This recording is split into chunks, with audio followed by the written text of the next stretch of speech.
സൂക്ഷിച്ച് കയറുക. വന്നാട്ടെ. മാറിക്കടാ. എല്ലാവരും ഇവിടെ തന്നെ ഉണ്ടായിരുന്നല്ലേ, നന്നായി.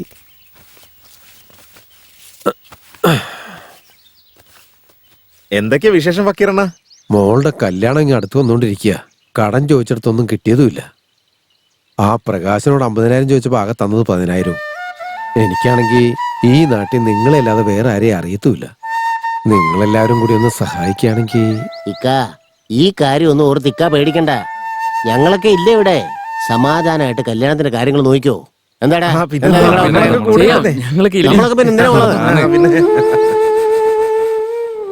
എന്റെ വാപ്പേ മൈസൂർ കൊട്ടാരത്തിലെ ശിപ്പായി ആയിരുന്നടാ. സ്വാതന്ത്ര്യം കിട്ടിയപ്പോ ഉള്ള ജോലിയും പോയി. വയറ്റിപ്പഴപ്പിന് വേണ്ടി അലഞ്ഞു തിരിഞ്ഞ അവസാനം ഈ നാട്ടിലെത്തിയത്. ജീവിക്കാൻ നിങ്ങൾ ഒരിടം തന്നു, കൂടെ വയറ് നിറയ്ക്കാൻ ഒരു ജോലിയും തന്നു. എന്റെ വാപ്പയും എന്റെ ഉമ്മയും കിണറ് വെട്ടുമ്പോ മണ്ണിടിഞ്ഞു വീണ് അതിപ്പെട്ട് മരിച്ചു പോയതാ. ആ വിഷമത്തിൽ നിന്ന് മറികടക്കാൻ എന്റെ കല്യാണം നടത്തി ഇവിടെ തന്നെ നിർത്തി. എന്റെ വിധി അവളും എന്നെ വിട്ടുപോയി. മോളെ ഒരു കരക്കടുപ്പിക്കുന്നവരെ നിങ്ങൾ കൂടെ ഉണ്ടാവണം അവള് പറഞ്ഞു. ഇപ്പതേ അവളുടെ കല്യാണവും നിങ്ങൾ നടത്താൻ പോവാ. ഈ കടങ്ങളൊക്കെ ഞാൻ എന്നാ വീട്ടാന്നറിയില്ല. എന്താ ഫക്കീറണ്ണ ഇങ്ങനെയൊക്കെ പറയുന്നത്? എന്താ, ഞങ്ങളാരും അന്യന്മാരൊന്നും അല്ലല്ലോ. ഞാൻ അങ്ങനെ പറഞ്ഞതല്ല രംഗ. എന്റെ മോളും കല്യാണം കഴിച്ചു പോയി കഴിഞ്ഞാ പിന്നെ എന്റെ കുടുംബത്തിലാണായിട്ട് ഞാൻ മാത്രാ.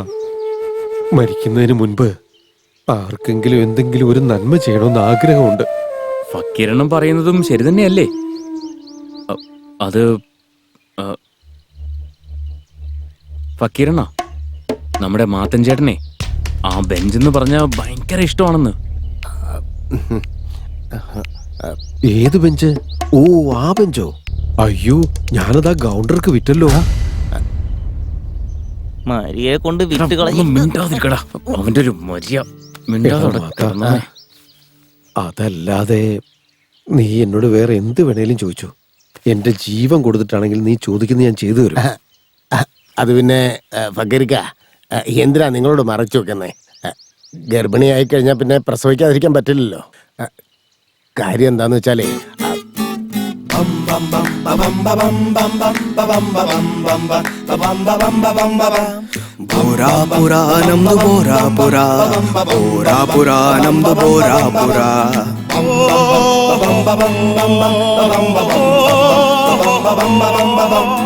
നമ്മൾ ഇത്രയും പേർക്ക് ഗുണമുള്ള കാര്യമാണെങ്കിൽ ഞാനും നിങ്ങളുടെ കൂടെ ഉണ്ടാവും. അതെ, ആ പെങ്കൊച്ചിനെ വിളിക്ക്. ഇതിപ്പോ കൊറേ സമയമായല്ലോ. ശരി ആശാനെ. അതെ ചേച്ചി, അതെ ഒന്ന് വന്നേ. ദേ ആശാൻ വിളിക്കുന്നു, വേഗം ഇറങ്ങാൻ നോക്ക്. ആശാനെ, ഇനി എനിക്ക് അഭിനയിക്കാൻ പറ്റില്ല. ഞാൻ എന്റെ വീട്ടിലേക്ക് പോവാ. അല്ല, എന്താ പറ്റിയെന്ന് പറ. പിന്നെ ഞാൻ തുണി മാറുന്ന സമയത്തൊക്കെ ഓരോരുത്തരും വന്ന് എത്തി എത്തി ഒളിഞ്ഞു നോക്ക. ഓക്കത്തിന്റെ മനസ്സിലിരിപ്പ് എനിക്കറിയാം. അയ്യോ, ഞാനല്ല ആശാനെ. ആരുടെ വിളിഞ്ഞു നോക്കിയേ? നാടകത്തിൽ അഭിനയിക്കണോ വേണ്ടേ? ഇവനാ. കണ്ടില്ലേ? അത് തന്നെ ഞാൻ ലേറ്റ് ആയിട്ടല്ലേ എത്തിയേ. ലേഡീസിന് ആരെ ബുക്ക് ചെയ്തതെന്ന് എനിക്ക് അറിയില്ലല്ലോ. അതുകൊണ്ട് ആരാന്നറിയാൻ വേണ്ടി ഒന്ന് ചെന്ന് നോക്കിയതാ. എനിക്ക് അങ്ങനെ അറിയാനാ ഈ പെണ്ണുമ്പിള്ളി അതിൻ്റെ ഉള്ള തുണി മാറ്റിക്കൊണ്ടിരിക്കാന്ന്. ഒന്ന് നിർത്തടാ, ഒരു അക്ഷരം വേണ്ടരുത്. ഇത്തവണ വിട്ടുകളഞ്ഞേക്ക് മോളെ. ആശാൻ എനിക്കതൊന്ന് എടുത്തു. വയ്ക്കടാ അവിടെ. ഇവര് പറഞ്ഞത് ഡയലോഗിന്റെ കാര്യ. ബ്രഹ്മദേവ.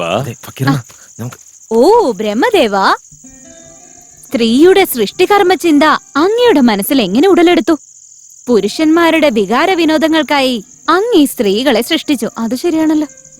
എങ്കിലും ഞങ്ങളുടെ മനസ്സിൽ മോഹം ഇത്രയധികം ഏകിയത് എന്തിനാണ്?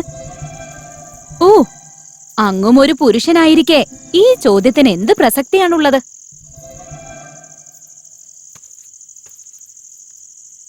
ഞാനൊരു അഴകേറിയ ശില്പം തന്നെ. എന്റെ അഴക് കൊണ്ട് ഈ ലോകം ആഗ്രഹിക്കുന്നത് എന്തോ അത് നടക്കട്ടെ. ആശാനെ, ഞാൻ നന്നായിട്ട് ചെയ്തില്ലേ? തന്ന 2000 ഭീകരമായിട്ട് ചെയ്തിട്ടുണ്ട്. അവിടെ പോയിരിക്കും. അടുത്ത ആള് വാ.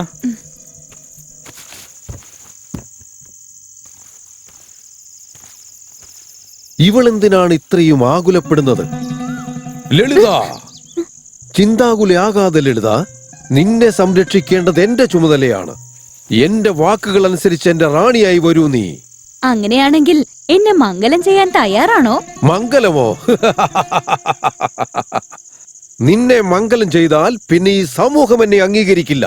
നീ ദേവദാസിയായി കൂടെ വരൂ. അങ്ങനെയെങ്കിൽ എന്റെ ഈ ജീവിതം മുഴുവനായി ഹോമിക്കണമെന്നോ? നീ ആകുലയാവേണ്ടതില്ല സഖി, ഞാൻ നിന്നെ മംഗലം ചെയ്യാൻ തയ്യാറാണ്. ഓഹോ, താങ്കൾക്ക് എത്ര നല്ല മനസ്സാണ്. താങ്കൾ എന്നെ പ്രണയിക്കുന്നുണ്ടോ? ഈ പൊട്ടന് പ്രണയം എന്ന് പറഞ്ഞാൽ എന്താന്ന് പോലും അറിയത്തില്ല. ചുമ്മാ കിട്ടുകയാണെങ്കിൽ കിട്ടട്ടെ എന്ന് കരുതി ചൂണ്ടായിട്ട് നോക്കുന്നതല്ലേ. കല്യാണം കഴിഞ്ഞാലല്ലേ കുഞ്ഞുങ്ങളുണ്ടാവൂ, പ്രണയിച്ച കുഞ്ഞുങ്ങളുണ്ടാവില്ലല്ലോ. ഈ പോരാട്ടത്തിൽ മൂന്നാമതൊരു മാന്യം വന്ന് ഇവളെ തട്ടിക്കൊണ്ടുപോകാൻ ശ്രമിച്ചാൽ നടക്കില്ല. നോക്കൂ ലളിത, ദ്രൗപദിയെ മംഗലം ചെയ്തത് 5 പേരായിരുന്നു. ഇവിടെ ഞങ്ങൾ 2 പേരേ ഉള്ളൂ. പ്രേമിക്കാൻ ഞാനും പിന്നെ സംരക്ഷിക്കാൻ ഇവനും. മാതാ, ഡയലോഗ് പറയണ്ട നീയാ. കല്യാണമോ? ലളിതയുടെ കല്യാണമോ? ഇവളുടെ കൂടെ കഴിയുന്ന ലീലാവിലാസങ്ങൾ സ്വപ്നം കണ്ട് കട്ടിലിൽ കിടന്നുറങ്ങുന്ന ആ രംഗങ്ങളും സ്വപ്നം കാണുന്നത് എപ്പോൾ?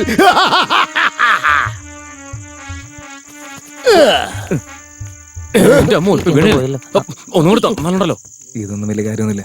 ആ ഭാഗത്ത് നിങ്ങോട്ട് വലിച്ചിട്ടെ ഇവിടെ നിന്ന് അങ്ങോട്ട് ഒന്ന് തള്ളി വിട്ടാ മതി. ശരിക്കൊന്ന് തേച്ചാലേ നൈസായിട്ട് കിട്ടും. പിന്നെ ഓട്ടയിൽ ഒരു ബോൾട്ട് കയറ്റിയാ മതിയല്ലോ. ആശാനെ, ഇത് കണ്ടോ ഇവന്മാരും? ഞങ്ങള് സംരക്ഷണത്തിന് വേണ്ടിയാ. ഡയലോഗ് പറയടാ. സ്ത്രീത്വം എന്നാൽ അഭിമാന പൂരിതമാകണം. വൃത്തിയിട്ടോ, വിളിക്കുമ്പോ ഒന്നും വരില്ല. ഇപ്പൊ വന്നിരിക്കുന്ന കണ്ടില്ല. ഇവളോടും ഒരു വാക്ക് ചോദിക്കേണ്ടതാണ്. അവളോട് ചോദിക്കുന്നത് എന്തിന്? അവളെ ദേവദാസിയാക്കി മാറ്റുകയാണെങ്കിൽ പിന്നീടെല്ലാം ശരികളായി കലാശിക്കും.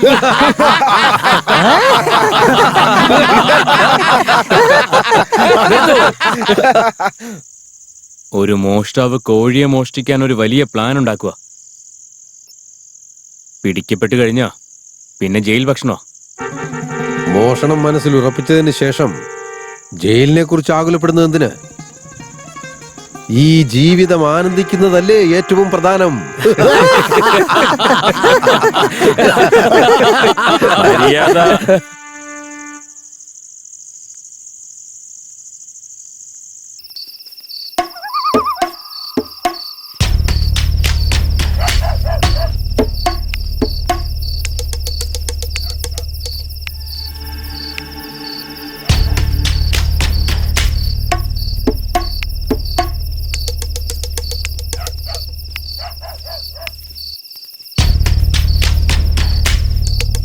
ഇതൊന്നും നടപടിയാവുമെന്ന് എനിക്ക് തോന്നുന്നില്ല. ചേട്ടാ, ചേട്ടനൊന്ന് ഉമ്മെന്ന് പറഞ്ഞാൽ മതി. നേരെ ചെന്നിട്ട് ആശാന്റെ തലമണ്ട് നോക്കി ഒന്ന് കൊടുത്തു കഴിഞ്ഞാൽ 2 പീസായി കിട്ടും. നിനക്ക് തള്ളവരലുണ്ടോടാ? പിന്നെ അത് വായിലോട്ട് വെച്ചോ. പോലീസ് എങ്ങാനും പിടിച്ചാ ലാത്തി കുത്തിക്കയറ്റും നിന്റെ ആസനത്തില്. എന്താ ഫക്കീറണ, ആകപ്പാടെ നിങ്ങൾ പേടിച്ചിരിക്കുന്ന പോലെ? ഈ കല്യാണത്തിന്റെ കാര്യമൊക്കെ ഒന്ന് തീരട്ടെ. ആ മെഷീന്റെ കാര്യം അതിനുശേഷം ആലോചിച്ചാൽ മതി.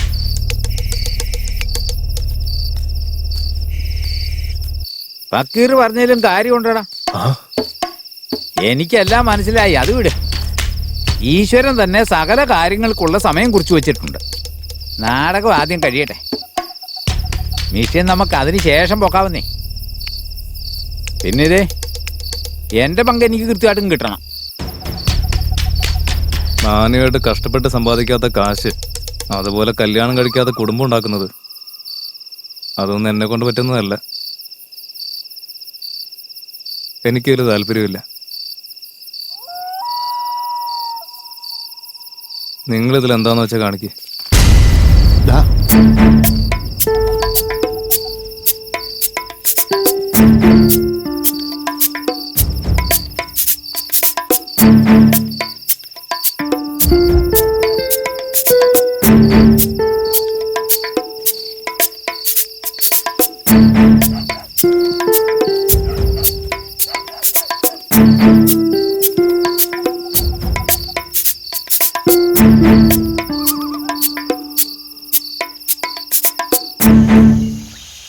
ഇന്നലെ പെണ്ണാണൻ ഒരാൾ വന്നിരുന്നു.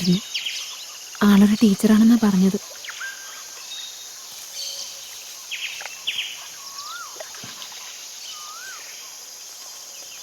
അല്ല ഇതില്ല, ഞാനിപ്പോ എന്ത് പറഞ്ഞിട്ട് എന്താ കാര്യം? നീ എന്ത് പറഞ്ഞാലും ഞാൻ തയ്യാറാ.